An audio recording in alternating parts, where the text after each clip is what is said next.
Con la cabeza apoyada en las manos oía el suave batir del agua contra el muelle y la respiración tranquila de los 40 marinos que dormían en el mismo salón. Debajo de mi litera, el marinero primero Luis Rengifo roncaba como un trombón.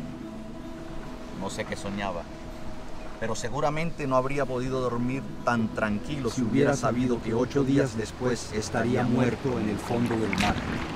Luis Rengifo era un marino completo. Había nacido en Chocó, lejos del mar, pero llevaba el mar en la sangre.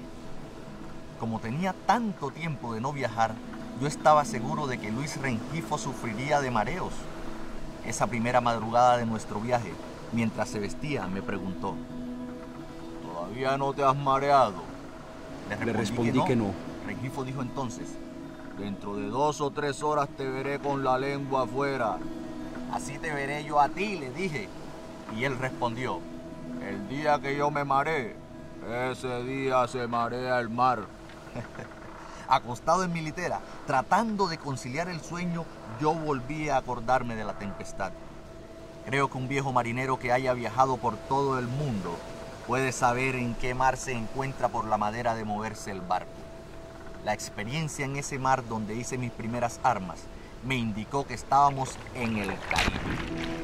Mi primera impresión fue la de estar absolutamente solo en la mitad del mar. Sosteniéndome a flote, vi que otra ola reventaba contra el destructor y que éste, como a 200 metros del lugar en que me encontraba, se precipitaba en un abismo y desaparecía de mi vista. Pensé que se había hundido, y un momento después, confirmando mi pensamiento, surgieron en torno a mí numerosas cajas de la mercancía con que el destructor había sido cargado el móvil. Me sostuve a flote entre cajas de ropa, radios, neveras y toda clase de utensilios domésticos que saltaban confusamente, batidos por las olas. No tuve en ese instante ninguna idea precisa de lo que estaba sucediendo. Un poco atolondrado, me aferré a una de las cajas flotantes y estúpidamente me puse a contemplar el mar. Fue como si en ese instante hubiera despertado de un profundo sueño de 1 minuto. Me di cuenta de que no estaba solo en el mar. Allí, a pocos metros de distancia, mis compañeros se gritaban unos a otros, manteniéndose a flote. Rápidamente comencé a pensar. No podía nadar hacia ningún lado. Sabía que estábamos a casi 200 millas de Cartagena, pero tenía confundido el sentido de la orientación. Sin embargo, todavía no sentía miedo. Por un momento pensé que podría estar aferrado a la caja indefinidamente, hasta cuando vinieran en nuestro auxilio. Me tranquilizaba saber que alrededor de mí otros marinos se encontraban en iguales circunstancias. Entonces fue cuando vi la balsa. Así llegaron las 2. La brisa seguía aullando, y por encima del aullido de la brisa yo seguía oyendo la voz de Luis Rengifo. ¡Gordo! ¡Rema para este lado! La oía con perfecta claridad, como si estuviera allí, a 2 metros de distancia, tratando de alcanzar el remo. Pero yo sabía que cuando el viento aúlla en el mar, cuando las olas se rompen contra los acantilados, uno sigue oyendo las voces que recuerda, y las sigue oyendo con enloquecedora persistencia. ¡Gordo! ¡Rema para este lado! Mi primera impresión, al darme cuenta de que estaba sumergido en la oscuridad, de que ya no podía ver la palma de mi mano, fue la de que no podría dominar el terror. Por el ruido del agua contra la borda, sabía que la balsa seguía avanzando lenta pero incansablemente. Hundido en las tinieblas, me di cuenta entonces de que no había estado tan solo en las horas del día. Estaba más solo en la oscuridad, en la balsa que no veía pero que sentía debajo de mí, deslizándose sordamente sobre un mar espeso y poblado de animales extraños. Lo que hizo más larga mi primera noche en el mar fue que en ella no ocurrió absolutamente nada. Es imposible describir una noche en una balsa cuando nada sucede y se tiene terror a los animales y se tiene un reloj fosforescente que es imposible dejar de mirar un solo minuto. La noche del 28 de febrero, que fue mi primera noche en el mar, miré el reloj cada minuto. Era una tortura. El anochecer fue igual al de todos los días, pero la noche fue más oscura. El mar estaba borrascoso. amenazaba lluvia. Pensando en que de un momento a otro podría disponer de agua potable, me quité los zapatos y la camisa para tener dónde recogerla. Era lo que en tierra firme se llama una noche de perros. En el mar debe llamarse una noche de tiburones.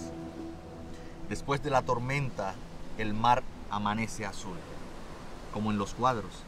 Cerca de la costa se ven flotar mansamente troncos y raíces, arrancados por la tormenta.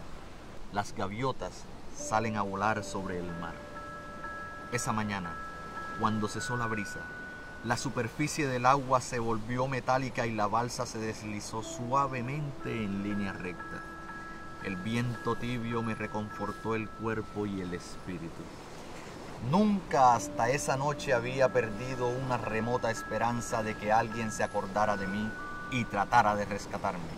Pero cuando recordé que aquella debía ser para mi familia la 9ª noche de mi muerte, la última de mis velaciones, me sentí completamente olvidado en el mar. Y pensé que nada mejor podía ocurrirme que morir. Me acosté en el fondo de la balsa. Quise decir en voz alta, ya no me levanto más. Pero la voz se me apagó en la garganta. Me acordé del colegio. Me llevé a la boca la medalla de la Virgen del Carmen y me puse a rezar mentalmente como suponía que a esa hora lo estaba haciendo mi familia en mi casa. Entonces me sentí bien, porque sabía que me estaba muriendo. El sol había salido cuando creí que podría tocar fondo. Traté de hacerlo, pero aún había suficiente profundidad. Evidentemente no me encontraba frente a una playa. El agua era honda hasta muy cerca de la orilla, de manera que tendría que seguir nadando. No sé exactamente cuánto tiempo nadé. Sé que a medida que me acercaba a la costa el sol iba calentando sobre mi cabeza, pero ahora no me torturaba la piel, sino que me estimulaba los músculos. En los primeros metros, el agua helada me hizo pensar en los calambres, pero el cuerpo entró en calor rápidamente. Luego el agua fue menos fría y yo nadaba fatigado, como entre nubes, pero con un ánimo y una fe que prevalecían sobre mi sed y mi hambre. Veía perfectamente la espesa vegetación a la luz del tibio sol matinal.